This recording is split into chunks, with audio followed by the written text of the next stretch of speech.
My name is Alexander von Bismarck. I'm the Executive Director of the Environmental Investigation Agency, and in that capacity have investigated international natural resource crimes such as illegal logging and trade in endangered species for over 25 years. I'm grateful for the chance to comment on HR 7157 and HR 6784 to some extent.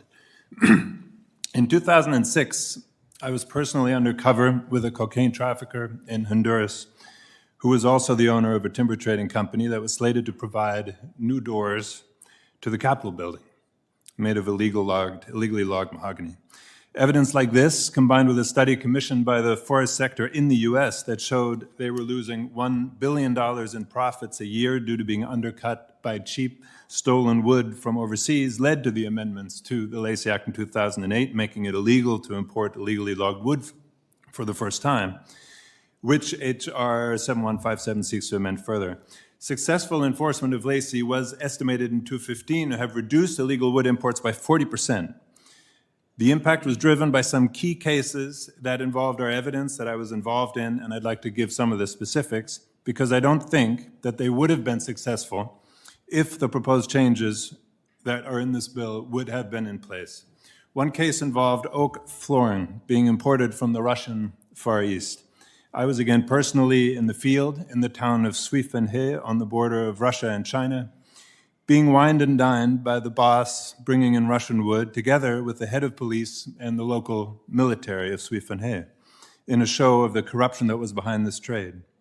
The wood was being poached in the habitat of the last Siberian tigers and ultimately found its way to US consumers as a product, oak flooring, that by all logic should be made in American sawmills out of American oak. Lumber liquidators ultimately pleaded guilty to the imports and agreed to a compliance plan to ensure that all future imports would be legally sourced. This was a signal to big box stores around the country that I believe leveled the playing field in practice for American foresters trying to play by the rules. Another case involved the single biggest smuggling route of illegal wood from the Amazon to the United States. The wood was logged in Peru, and every few months a giant boat was loaded to the brim with wood that turned out to be almost entirely illegally logged, and every few months this boat went to Houston, back and forth all year. This was happening in the context of community leaders being gunned down in broad daylight for opposing illegal logging in Peru. The wood was detained in the United States and proven by US authorities to be over 90% illegal based on testing done and information requested from the importers while the shipment was under government control. This was, again, wood that was competing with American wood for products like molding and dowels in that case.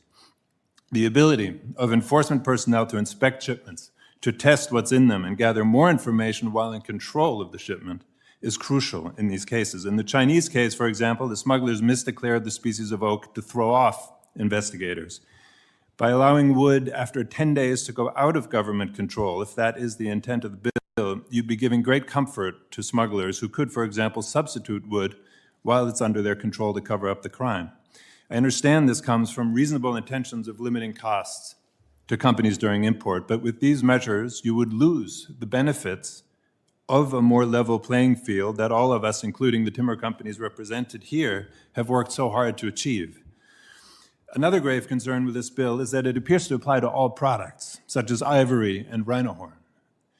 If that is the intention, Mr. Chairman, I would have to give you a litany of other examples of hardened, violent criminal smuggling networks that would celebrate the passage of HR 7157. This connects to our concern regarding HR 6784. My organization began by investigating ivory and rhino horn trade around the world. And this gave us great appreciation for the Endangered Species Act in the United States, for seeing how the rest of the world does not have this legislation, how it is struggling to protect its species and its wilderness. Its success, the ESA's success at keeping species around, seems to us very much dependent on the fact that you are locking in protections rather than leaving them open to be influenced by special interests in each case and in each state. It is, of course, very important to analyze the actual causes of decline, which could be poaching, habitat loss, or disease.